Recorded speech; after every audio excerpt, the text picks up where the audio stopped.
Welcome back, everybody. This Week in America, coast to coast, website thisweekinamerica.us. Great to have you with us on the program today.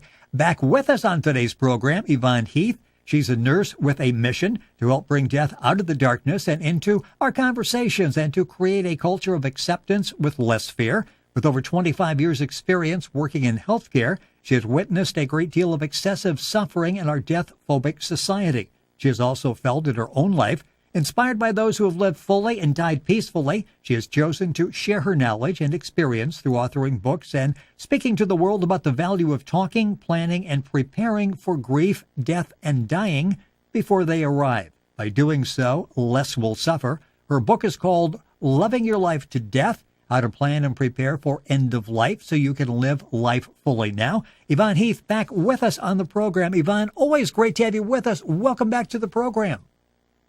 Thank you so much, Rick. I'm thrilled to be back. I do have to say the book is Love Your Life to Death, although it is about loving your life to death. Oh, did I make that Love Your Life to Death? And in fact, that's a website, yes, so it's okay. Important. LoveYourLifeToDeath.com. How to plan and prepare for end of life so you can live life fully now.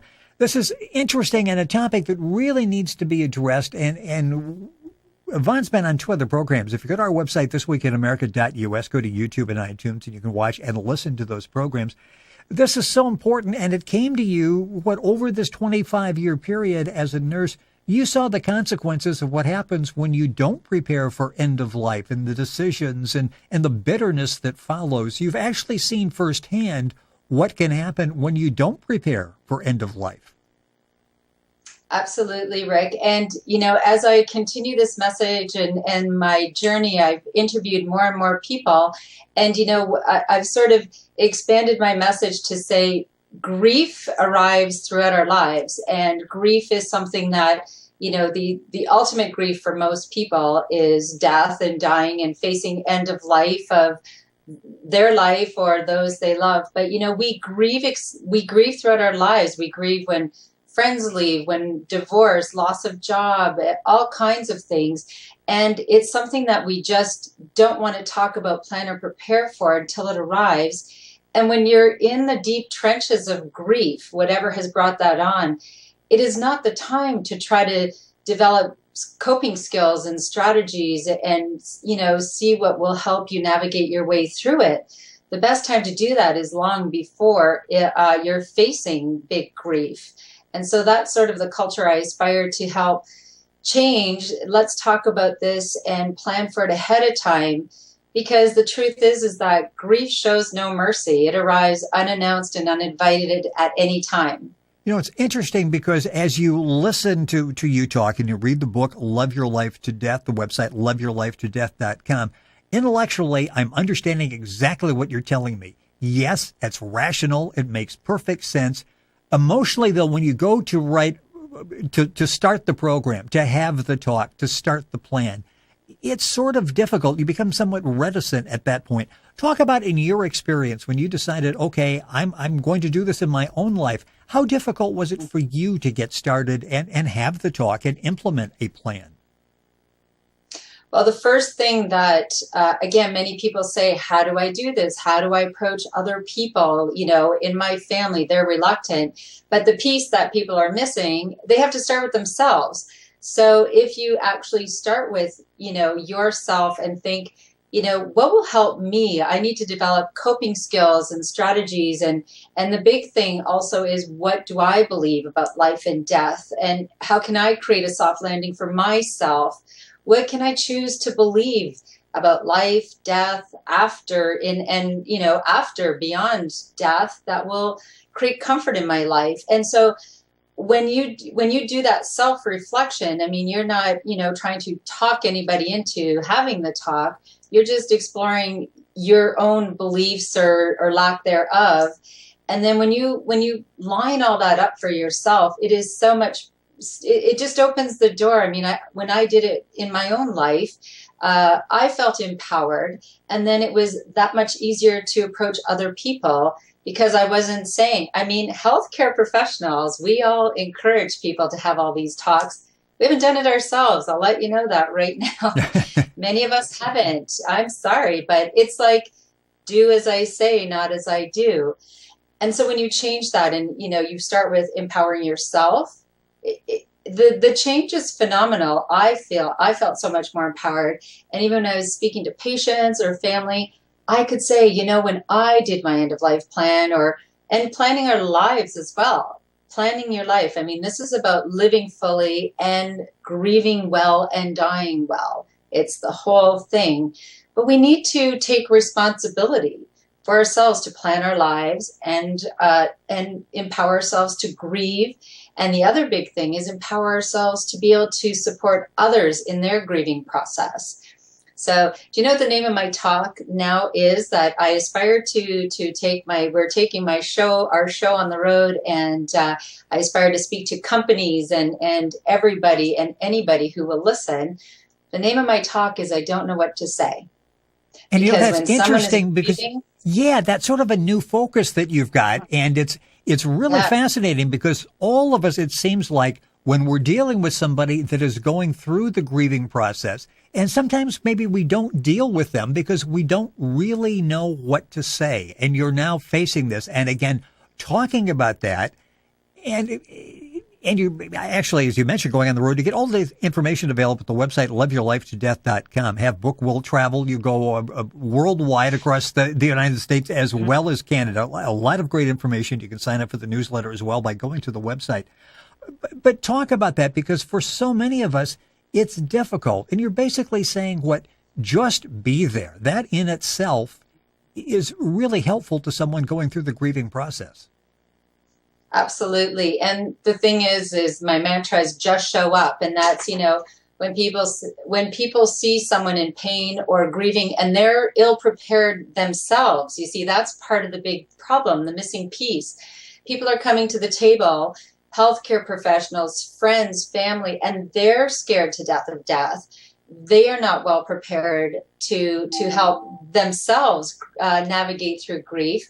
So, of course, when they see somebody that they love who is suffering or who is, having a difficult time, many people do is run the other way because they say, I don't know what to say. I don't know what to do. So they do nothing.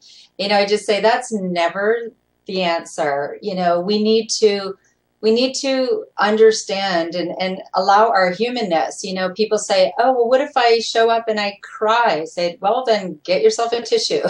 What if I make them cry? Then give them a hug. We need to be okay with being uncomfortable. We need to be okay with knowing we can't fix it. And I say, just lead with your heart, but just show up. And of course, I make sure I say, I don't mean randomly, like in the middle of the night, unannounced, saying, oh, well, Yvonne said to show up. Here I am. Please don't do that. Well, Yvonne said, no. I mean, make that phone call. People say, oh, I don't know if I should call. If you're saying that to yourself, make that phone call. If that person who is suffering or grieving doesn't want to talk, maybe they won't pick up the phone. Maybe they'll speak very briefly. But, every single time I have called and I've said to myself, because I still have to say, oh, I don't know if I should call. And I say, no, just show up. And I call. And most times people are so grateful. And I don't say, there's nothing magical to say. That's the other thing. There's nothing magical to say. I say, you know what? I care and I'm so sad and I just want to hug you. And, what can I do right now for you? What can I do? Not call me if you need me. What can I do? Do you want me to take the garbage out? Because, life continues on even though someone's grieving. Grief doesn't care what else you have going on. Grief doesn't care if you have cancer or, you're going through a separation. Your dog could still die. I mean, we don't need to live in fear, but let's empower ourselves. Yvonne Heath, our guest on This Week in America. The book is Love Your Life to Death, How to Plan and Prepare for End of Life so you can live life fully now. Our website is loveyourlifetodeath.com. It's an excellent website, great information there. The book is full of great information and stories that will make all of this clear to you, like, well, this is what happens when we don't prepare. You mentioned the new focus in talking to companies and business groups. It's interesting because so often someone will go back to work, not necessarily after losing a loved one, not necessarily because they really want to go back to work. It's an economic necessity for them to go back to work. So they really are dealing with going back and still in the grieving process. Once they get back into the workplace, then everybody's sort of uncomfortable. And you address that. How do we go about in a workplace welcoming somebody back and being there to support them at the same time? Well, Rick, it's very interesting because it's sort of something that I realize, as far as I know, we don't really do in our society. Number one, talking about planning and preparing our staff, our coworkers, our managers, and I feel we need this at all levels, don't we? You know, when someone is grieving, isn't it wonderful if you feel that everybody at every level is there and empowered to show up for you? Because oftentimes it's like in a school, oh, well, go talk to the guidance counselor. But I mean, if you're the person, you know, that grieving person cares about and feels comfortable with, shouldn't you be prepared and to support them? Or perhaps a coworker. It's all great to go speak to the grief counselor after. But I mean, if you're in the elevator with that person who just divorced or something just happened, they have a health issue even, or yes, faced the death of a loved one, are you going to stand there and be so awkward and ill-prepared and to say, this is the longest ride of my life, Yes. get me off this elevator? You know, we can do better. And I just say, lead with your heart. There's no magic answer. Just show up. Hug the person. And, you know, if you know somebody, like they love coffee at Starbucks, get them a Starbucks cup and a big hug. I mean, it's something that we need to get better at, just showing up, you know, and ask the person, this is a hard journey. This is hard. What can we do to at least help create a soft landing for you in this work environment? And let's say they're at a cubicle and they just fall apart because they've had a grief attack. And it could be 6 months later. You know what we need to go up, pat them on the back and say, I will take your phone calls for 10, 15 minutes, however much time you need. Here's some Kleenex, go get a coffee. What do most people do? Oh God. Yes. Look the other way. Yes. We're just so uncomfortable, like, Joe's crying or Nancy's crying. I don't know what to do. We need to do that. And, you know, we talk about palliative care and hospice, and they are all wonderful. You know, a lot of people, when their husband or wife died of a heart attack, there's no hospice. None of that is involved. But yet they still have to go back to the workplace, and they don't get very much time off. How is it in the States, Rick? I mean, you don't have a lot of time off. Do not have a lot after of time off. No. So most people are going back because they have to, not because they feel emotionally ready. So wouldn't it be wonderful to feel like you have empowered, compassionate workplaces and companies so that they are, you know, you can go back to work. And if you fall apart for a few minutes or people will be there to help you pick up the pieces. I think this is a very important, overlooked piece. I really do. What changes have you seen? You've got the death cafes where you actually go out and you talk and you've been out doing workshops and talking one-on-one. And with the internet, you can do consultations with people literally all across the world. What are you seeing? Are you seeing a culture change maybe that we've now got an open mind and it's like, yeah, we really need to deal with death, grief, and in a different way? Yes. Well, the Death Cafe is extraordinary, and that is actually a movement that John Underwood from the UK had started. So that's that's an international movement. So yes, we have one locally, and it's just a place where people can come and chat about death. Maybe they've been through something that, you know that they'd like it to be different next time. So they're trying to empower themselves. But I have to say the biggest thing for me has been, just last week I did a speaking engagement, and a lady approached me and said, I've heard you speak before and I have your book, and my friend who's in her 60s is dying, and your book has really helped me to show up for her. And she also said, my friend and her son were really suffering through this, and I told her to read your book. And, I felt a little, I don't know, this woman is in the dying process. And I thought, geez, I don't know if this is the right read for her. But apparently it really helped her to focus and change and focus on living her life to the very end, even though the end was near.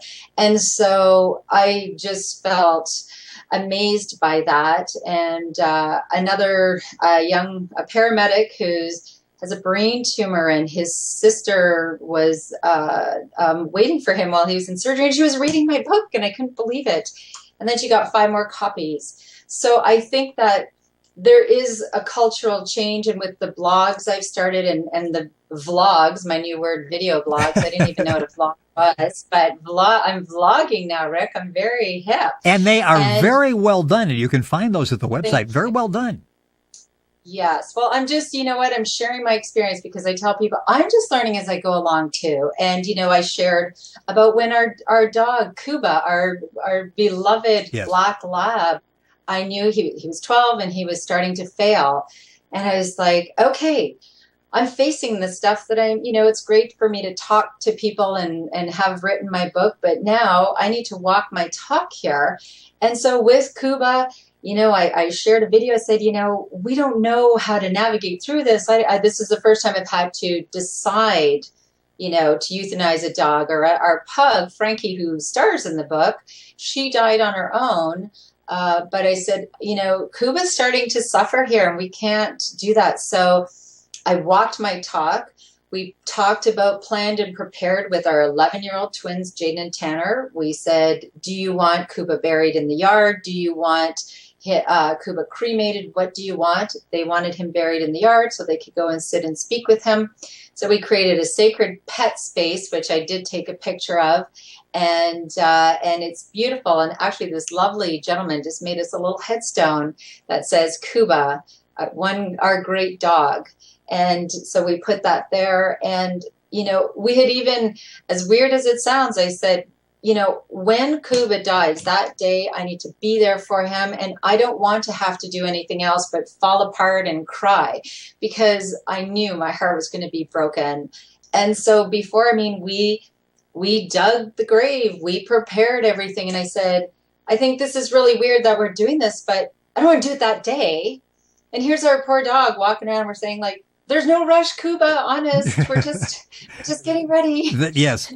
But imagine digging a grave that day. It would have been awful.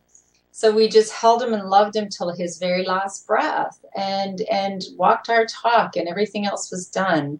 So we can do this differently. We really can. There are so many great lessons available at the website. The book is Love Your Life to Death, How to Plan and Prepare for End of Life so you can live life fully now. The website is loveyourlifetodeath.com. Yvonne Heath, our guest on the program. And again, mentioning she does speaking engagements, workshops, one-on-one consultations, the blog, the vlog, an ongoing resource. See, I just said, maybe the first time I've actually said that on the program, but it really so well done, and a variety of topics. We've all gone through the loss of a pet, and you talk about your experiences in going through that. It's a great website. Once again, loveyourlifetodeath.com. Yvonne, it is always a pleasure to have you on the program. I love what you're doing. And if you take, just remember 3 words out of the program today, just show up. If you do that for somebody, that will guide you through. And it's interesting. You're telling us there's really not a set 5 things that you do, and these are all fail safe. It's just show up and sort of let your heart tell you what to do next. Follow your heart. Lead with your heart. Just show up. Website is loveyourlifetodeath.com. Yvonne Heath, our guest, back with us on the program. Always look forward to having you on the program. Thank you for being with us once again. Thank you so much, Rick. Always a pleasure to be here. You're listening to This Week in America, website thisweekinamerica.us. Information there available for our website, on the website for our guest today, Yvonne Heath. The book is called Love Your Life to Death, How to Prepare and for End of Life so you can live life fully. We're back after these messages.